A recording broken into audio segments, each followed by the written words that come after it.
Thank you, Jessica. I appreciate that. And this is where it all began for me. Well, rabbinically is where it all began for me. And what I'd like to do is just offer some prepared remarks, and then I'm open to Q&A. And then if you would like to buy a book, there's $30, cash or check to me. And I'd be happy to sign it for you. Being here, I've been on a book tour. So 2 weeks ago, I was with Danny Weiner in Seattle and spoke to his congregation. And I just kept thinking, as I know your parents were so proud of you, Liz, and they're so proud of Danny, and Steve, wherever you are, the across the hall neighbor. It was one of the blessings that I know you and Marty shared together, and for many years before his passing.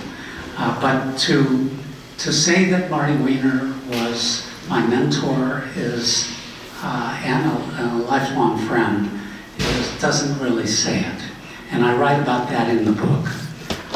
There are only a few people in our lives who fundamentally help us on our trajectory, teach us, enable us to grow into our best selves, and set the stage for what we'll do and become in the years ahead. Marty Weiner was that for me. As my most important mentor, he was my role model of a rabbi, husband, father, son, brother, grandfather, and friend.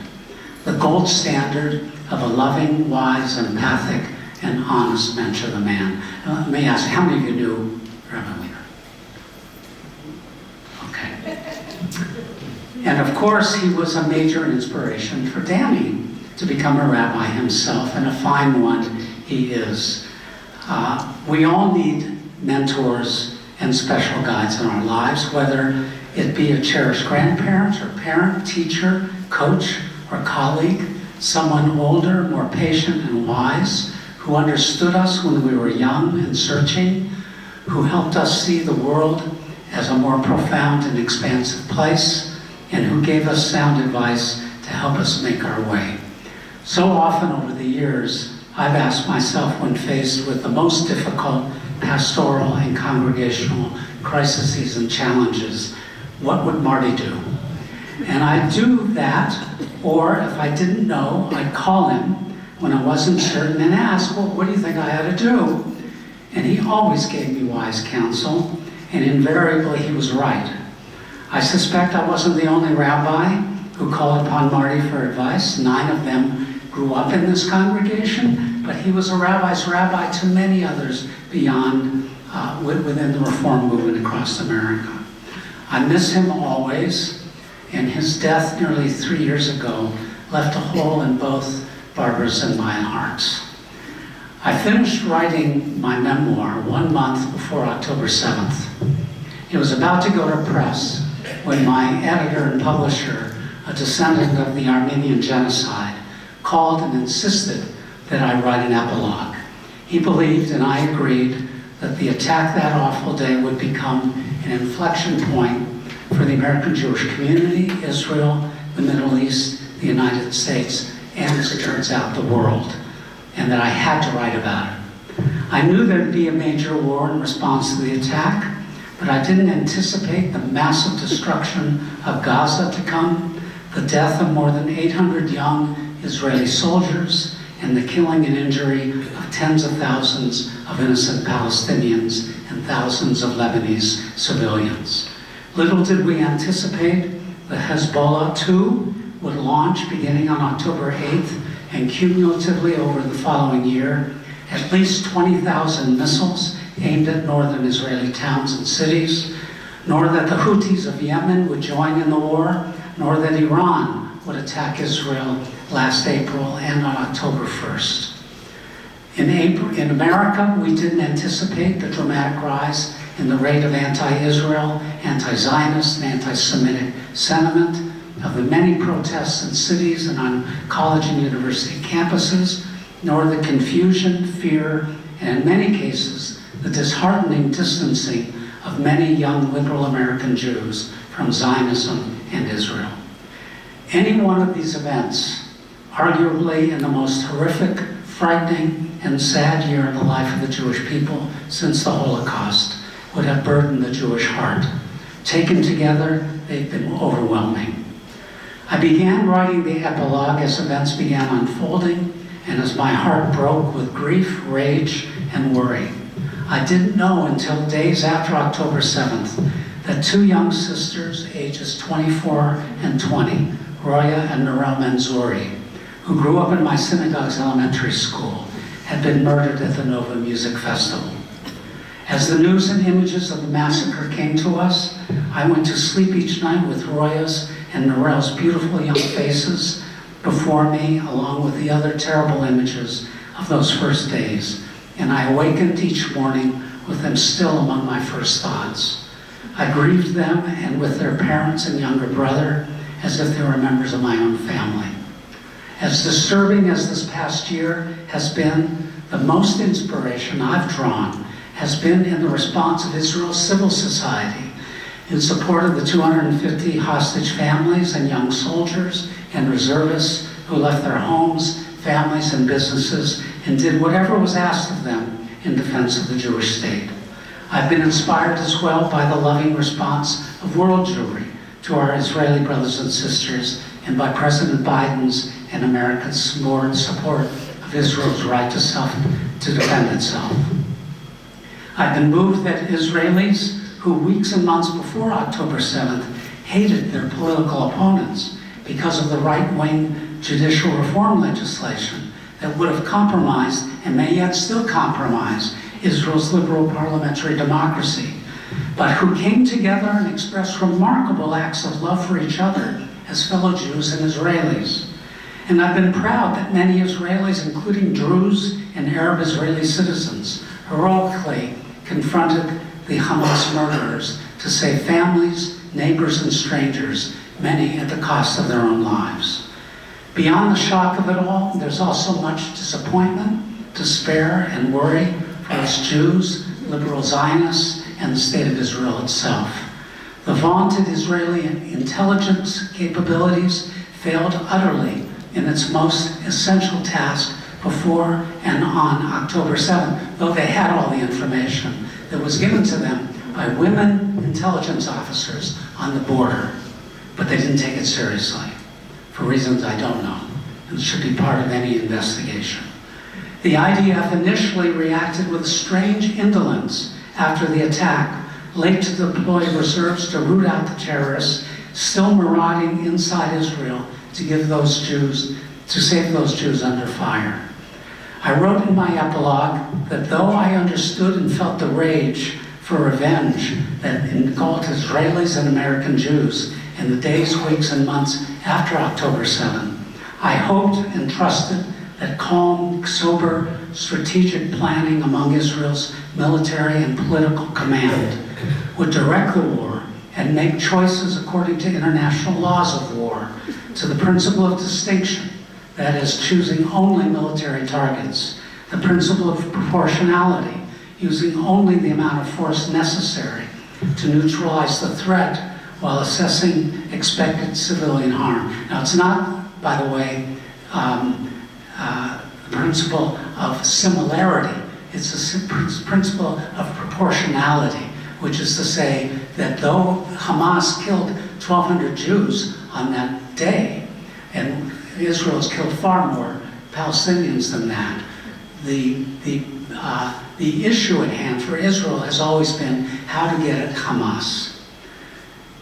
Also the principle of precaution, taking into account all matters necessary to mitigate civilian suffering, and the principle of humanitarian obligation, being certain that food, water, medicine, and fuel reach the Palestinian civilian population under fire.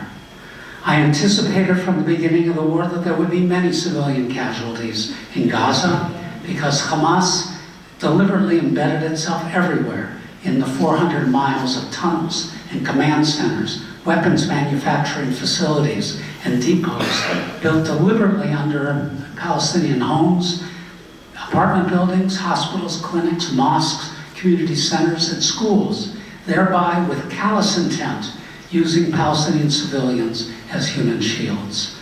Despite Hamas's brutality, criminality, and culpability that provoked the war, and despite its leaders expressing openly their willingness to sacrifice as many as 100,000 of its own people, and to continue the war using its own citizens as tools rather than as human beings, we Jews cannot morally turn a blind eye or allow our hearts to harden in light of the very large numbers of dead and injured Palestinian civilians. Nor should we accept as legitimate the IDF calculus as it bombed building after building using thousands of those 2,000-pound dumb bombs to uproot the tunnels, but killed thousands of women, children, and innocents in the name of killing Hamas commanders.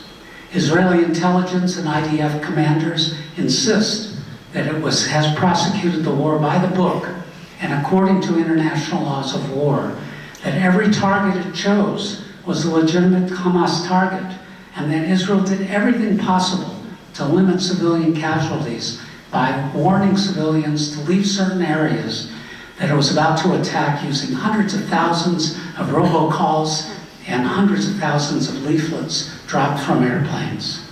Perhaps the IDF did all of those things, and I believe that it did so probably as best as it could, but I question how often red lines were crossed contrary to international standards of war, and the moral and political choice Israel's government, led by Prime Minister Netanyahu, has made to continue this destructive war, what now is Israel's longest war by far, at 420 days, 27 days and counting.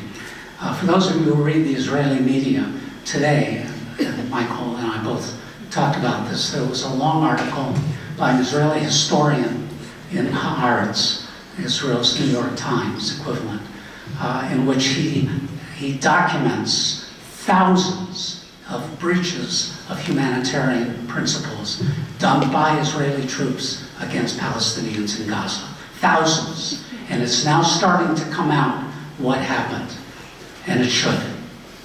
The humanitarian crisis in Gaza is real, deep, and horrific. Palestinian civilians still don't have enough food, water, medicine, and fuel because it isn't flowing nearly rapidly and voluminously enough into Gaza from Israel, nor from Egypt that closed its border long ago. I heard a report this week that 740 truckloads of aid are lined up on the inside of Gaza at the border, but that have trouble delivering the aid for a variety of legitimate reasons. The destruction of drivable roads, not enough international workers to distribute the aid, not being able to get drivers who fear being shot by Palestinian gangs, and Hamas, who have stopped the trucks to loot and then turn around and sell what it steals at exorbitant black market rates. In the summer, Israel opened up 4 to 5 new crossings into southern and northern Gaza, and that's good. But distribution of the aid remains a serious problem, and is one of the reasons the International Criminal Court, unfairly in my opinion, cited Prime Minister Netanyahu and former Defense Minister Yoav Gallant of committing war crimes. Israel claims that the ratio of dead civilians to dead Hamas terrorists is far lower than that of the United States in our wars in Iraq and Afghanistan. Perhaps, but that doesn't deny the large numbers of dead and wounded Palestinian children and women who are not Hamas. And then there are the remaining hostages who are starving to death and dying in Gaza's tunnels. The Israeli government, led by Netanyahu, has responded horribly to the screams of the hostage families, even evicting them from Knesset meetings, showing no empathy or sense of urgency to get the hostages back. After only 50 days of being a hostage after October 7, one of the released hostages, a 70-plus-year-old woman, had lost 25% of her body weight. She had eaten no protein during the entirety of her captivity and consumed a maximum of 500 calories a day. The hostages today, however many are still alive, are deliberately being starved to death by Hamas, and the condition of those who may yet be released likely are already like Holocaust survivors whose physical and psychological condition are severely compromised. It seems that the Prime Minister and his government consider the family's screams as political and are therefore dismissed, and the hostages are regarded as an inconvenient political irritation. The government considers the hostages the enemy and is trying to silence sympathy for them. The hostage tragedy is not only a source of shame for the government, but it connects Israel back to the shame of October 7th. The hostages are considered permanent bad news, and Netanyahu prefers not to deal with them, rather to his extreme right-wing government's desire to conquer and resettle Gaza with Jews, which is currently underway. The impression left by Netanyahu's hysterical speech 2 weeks ago, in which he labeled the judiciary and security organizations as domestic enemies, is taking place while his government is stepping up its efforts to eradicate the media, the Supreme Court, and the rule of law. How ought we even to think about this war beyond the revulsion so many of us feel, and about the assault by the Netanyahu government on Israel's democracy? One of the purposes of Zionism is for the Jewish people to test our values in the context of power and sovereignty in our ancient homeland.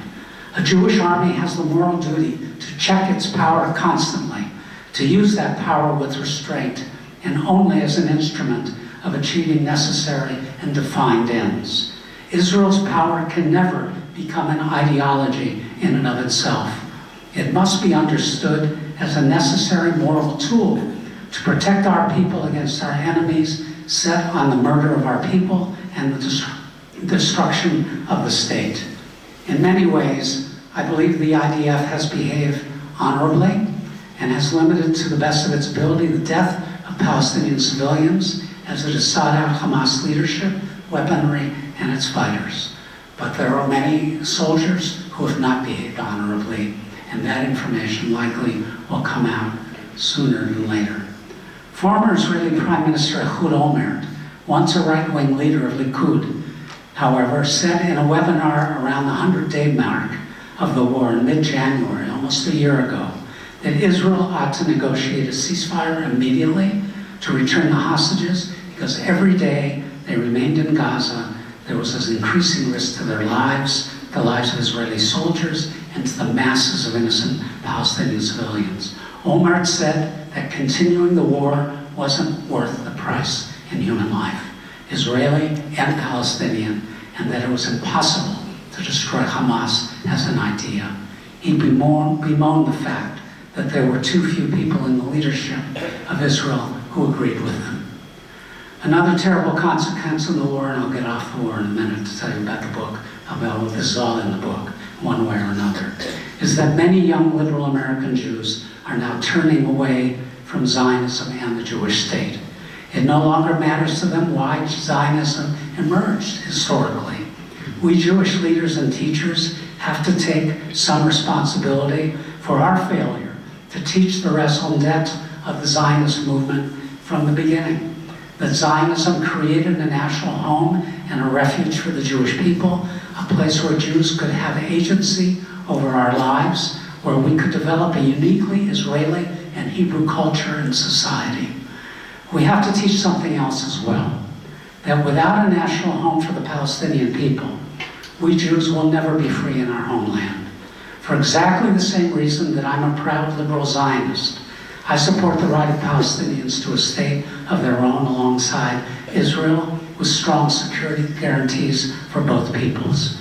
Without political separation between our peoples and without national rights for the Palestinian people living in the West Bank, East Jerusalem, and Gaza, Israel will not be able to maintain a democratic and just society. I fear also that the right-wing Israeli government fully intends to annex the West Bank into Israel and permanently take control of Gaza. This is a recipe for disaster, continuing terrorism and war, ongoing Israeli isolation in the world, and the destruction of Israeli democracy. A resolution of this situation now being spoken of more in terms of a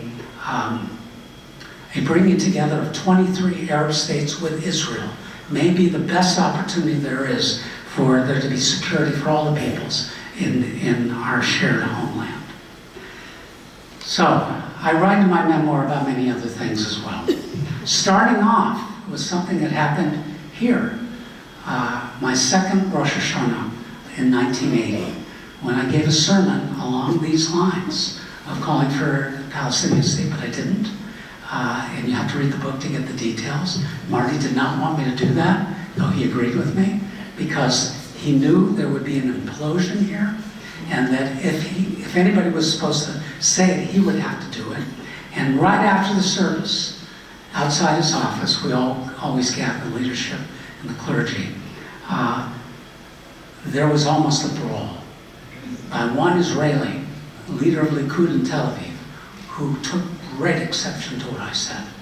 And Deborah Weinstein, many of you may remember her, Shalom, whose father was a senior rabbi here for 2 years, 1930 to 32, went crazy and went after him on my behalf. It was very sweet. But Lee Bart, you may remember Lee Bart. Lee was a very large man. And he jumped in between the Israeli and Deborah and said, "This is not the time or the place." And then the Israeli just stomped out. It was a very dramatic story. And I tell a lot of other stories about my congregational career in Washington, D.C. and Hollywood, including a dramatic story in D.C. in 1987, after I delivered another hard-hitting high holiday sermon. I was never shy. I'm not now, and I wasn't then. And moral appeal for my congregation to become a sanctuary synagogue on behalf of the 100,000 El Salvadoran refugees who were living in the nation's capital, many of whom were being hunted by Salvadoran death squads, and how I was taken to task in the weeks following Rosh Hashanah by a group of congregants who were the primary Jewish neoconservative advisors to then Vice President George H.W. Bush. The story has deep resonance today in the face of what the Trump administration intends to do about many of the undocumented people who ought to be granted temporary protective status because of their horrendous conditions in their home countries. I share as well how we liberal Jews might refocus our faith away from the traditional God King and narrow idea about God, especially the God who doles out reward and punishment, a classic image in the Hebrew Bible and rabbinic tradition, but instead think of it in more of a mystic model that asks not, do I believe in God, but rather, how might I best experience myself as a spiritual being based on Jewish mysticism and the writings of people such as Rabbi Abraham Joshua Heschel. I wrote about the traumatic saga of what happened at my synagogue in Hollywood 25 years ago, when my board decided, with my strong recommendation, to discontinue a long-time sponsorship of a Cub Scout troop after the National Boy Scouts of America called for the firing of all homosexual scout leaders, and how the parents of those kids reacted so strongly against me personally and the board and resigned from the synagogue. I told the story in 2012 about my then 32-year policy of not officiating at interfaith weddings, and then changing that policy and announcing it on Rosh Hashanah morning, resulting in a sustained standing ovation by 1,200 congregants, and how my decision became for me an inflection point in my life and rabbinate, and an inflection point for the congregation. I wrote about contemporary anti-Semitism, anti-Zionism, and anti-Israel sentiment, and what it means to effectively raise proudly identifying young Jews today to assure the future of liberal American Jewry in our relationship to the State of Israel. And I confessed about my serious cancer diagnosis 15 years ago. The response of my congregation to my illness, my coping with what I believed initially was my imminent death, the intense pain I suffered during my recovery from surgery and radiation treatment, and how the experience fundamentally changed me, as I know those experiences have fundamentally changed so many of you. I wrote about the difference between optimism and hope, and what transpired in my family Seder a dozen years ago, in which my millennial sons challenged me, given their pessimistic and at times cynical understanding of contemporary American, Israeli, and world events. I wrote this memoir first and foremost for them, my children and grandchildren, that they might know more about who their father and grandfather was in this fractious and troubled era of Jewish and human history. But I believe that what I've written is relevant also for the large liberal American Jewish community and many outside of our Jewish tent who yearn for a clear moral compass in an era that was unthinkable only a generation ago. I hope you'll acquire a copy of it for yourselves, your adult children and grandchildren and friends, whether they be Jewish, Christian, Muslim, or without a faith tradition, and who are open to expanding how they might think about their lives in this challenging era. And afterwards, I'd be happy to sign your books.